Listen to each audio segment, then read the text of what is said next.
Hello po mga kalingap. Hi mga kalangga.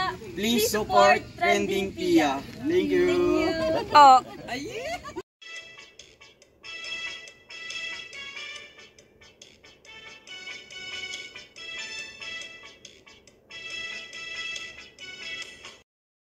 Welcome back to my channel, Trending Pia po. Ayan, bago natin i-start ang ating reaction video, pasalamatan muna natin si Lord sa maraming blessing. Thank you po Lord. At syempre guys, pasalamatan natin ang may-ari ng video, ang Ruel of Malalag. At syempre kung di ka pa nakasubscribe, subscribe ka na. At syempre kay Rachel Morales Vlog. At supportahan po syempre natin ang ama ng Kalinga, Kuya Bal Santos Matubang, Kalinga Frab, Ate Edna Vlog, Kuya Brooks, Daddy Donut, ayan, all charity vlogger guys. At syempre po, lahat ng mga co-reactors guys, please support po ang kanilang channel para po sa aming paglingap. So ngayon guys, ay grabe. Talagang sa pabahay ni Ruel, usong-uso ang bayanihan. No? Talagang tulong-tulong. Ngayon po ay malapit na. Patapos na po ang bahay ni Nanay Emma. At ito na po yung update. Grabe. Kahit mga babae, sina Aljos Eagle ba yun? Ayan, nagpipintura. Grabe guys. Talagang iba. Pag talaga ang Ruel of Malalaga nagpagawa ng bahay, talagang bayanihan to the max. Yan, panoorin natin guys. Ayan po.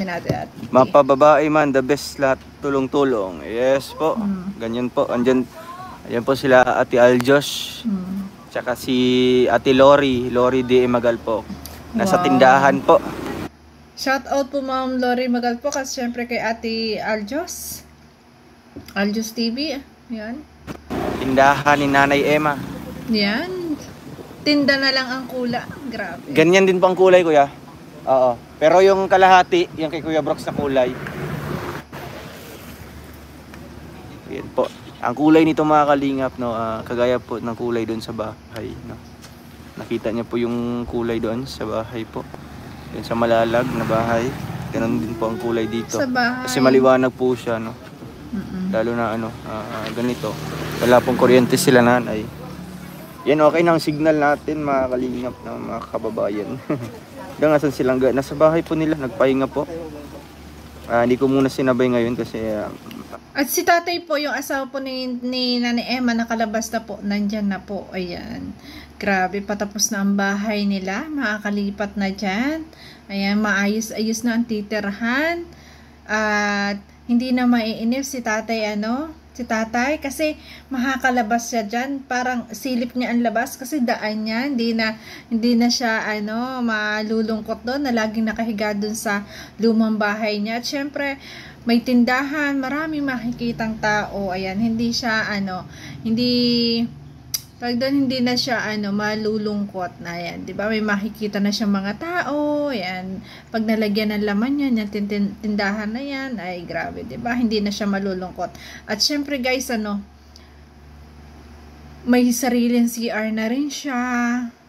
Nakakatuwa po kasi talagang ang mga pabahay ni Dudong talagang yung bang bayanihan. Kasi guys, pag bayanihan, yung tulong-tulong na ginagawa, swerte po yung ganyang bahay kasi ayan ay sabi po sa matatanda, pag daw po ganyang bayanihan, swerte daw po yung bahay kasi tulong-tulong.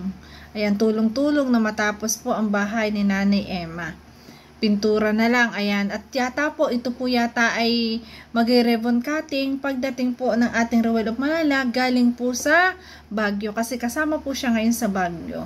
Ayan. Po, pangit po ang panahon. Yun nga. Ayan, ingat kayo, huwag magpapagod. Yes po, andito lang po ako, no. Hindi naman ako actually kasi lahat po nagtulong-tulungan, no. At kulang po sa brush. Ayun. Kaya nga hindi nakakapagpintura po ang ating Ruel of Malalag kasi kagagaling lang niya sa sakit. Yung pong amoy ng pintura hindi dapat sa kanya. Kasi nga inuubo siya at sinisipon. Ayan, baka lalong ma-allergy siya sa amoy kaya talagang hindi siya pwedeng tumulong. Ayan, nag-a-update siya at butit nandyan yung mga kasamahan na talagang sama-samang tumutulong, di ba? Para lahat po kanya-kanya pong nagpipintura. Napasabak si Aljos at Lori. O nga po, sanay na sanay po. Dong blurred. Ayan. Gagalaw po siya. Sino ba si Kuya Brooks?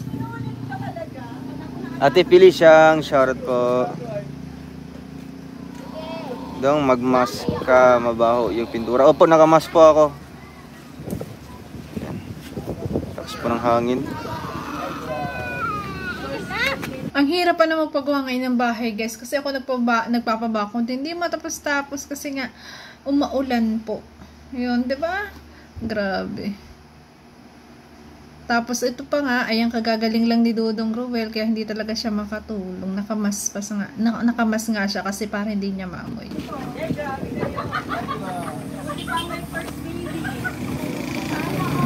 Okay. Ang saya pag gumagawa ka ganyan tulong-tulong. Tapos ang sasaya nyo, no?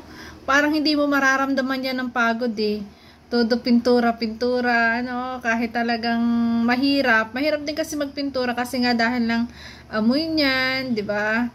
At syempre, nakakapagod din. Pero eto, talagang sobrang iba talaga ang Team Kalingap, no? Talaga sama-sama tulong-tulong sa paglingap, no? Okay na. Ayan po. Basta di lang siya magalaw po mga kalingap. No? Maganda po ang signal. Ayun, ang cute po ng kulay talaga mga kalingap. No? Abangan nyo po sa ating Maliwanag. ayos po, bibilan po natin sila nanay ng Tsaka, solar guys. light. No? After po ng bahay. Wow. After po ng ano dito. Siyempre maghatid tayo dito ng mga gamit po nila nanay ng bago i-ribbon cutting. Wow! Parehas pati ng kulay. At ito nga, patapos na ang bahay. At sabi nga ni Dudong Ruel, bago mag-ribbon cutting, lalagyan pa ng mga gamit sa bahay. At syempre ng paninda. Di ba? Para okay ang surrender. Ayan, swerte. Di ba? Swerte. Madaming paninda. Tapos puno pa yung bahay ng kagamitan. Lalagyan nga ni Ruel Malalag. Ayan, nakakatuwa po yung ganyang mga senior na tutulungan, na matutulungan talaga. Kasi ilan na lang yung yung buhay, parang ang iksi na lang ng buhay kasi nga maedad na rin, maranasan man lang na mamuhay ng ganito. Kasi si Nanay Emma po ay laging babad yan sa tubig kasi nagiginto po siya. Makaranas man lang siya ng kaginawaan sa buhay. At yan po ay sa tulong ng Team Kalingap sa pangunguna po ni Ruel Malalag. Ayan, siya ay magkakaroon ng isang negosyo dyan na tindahan para hindi na po siya magbababa dun sa tubig. At syempre, dahil sa natulungan na siya, dadalaw-dalawin po yan ng Ruel Malalag at yung mga sponsor na gusto magbigay, ayan, magpadala lang kay Ruel at syempre dadalhin yan kay Nanay Emma. Diba? Grabe. Napakaganda talaga ng abukasiya ng isang kalingap, no? Kasi sobrang madaming natutulungan. Tinutulungan talaga yung nangangailangan. At halimbawa na nga dito, itong si Nanay Emma, na talagang kailangan niya yung tulong. Kasi nga, yun ang kanyang kinabubuhay, yung pong nagbababad, at delikado pa po na pwedeng may masamang mangyari kay nanay. Kasi halos hanggang dito yung tubig pag siya pag siya dumadaan dun sa ilog, dagat ba yan? Yun. Pag dumadaan siya talagang ampus na ganito. Pwedeng sa sobrang init, pwede kang matumba na lang or mangisig guys sa sobrang babad sa tubig, di ba? Kaya't nakakatuwa at dumating na Ruel Malalag na tumulong kay Nanay Emma. Ganun pa man guys, sa mga gusto pang tumulong, ayan, message na lang po si Ruel Malalag sa kanyang FB page. At syempre, do sa kanyang upload na to kahapon, live nyo po ito, yung update.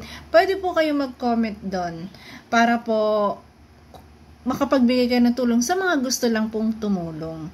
Ayan. So yan, grabe. Maraming salamat po sa lahat ng sponsor na talagang walang tiyagang pagtulong kay Ruel Malalag para makatulong sa mahihirap. Maraming salamat po at saludo po ako sa inyo. Yan po, mga tulong ninyo ay babalik po sa inyo ng siksik, liglig at umaapo po. Kasi po, ang tumutulong ay talagang pinagpapala po ni Lord. Yan guys! Ayan. Panoorin niyo po ang full video sa channel ni Ruel Malalag. So yan guys, thank you for watching. I love you all. Ingat palagi. Thank you po.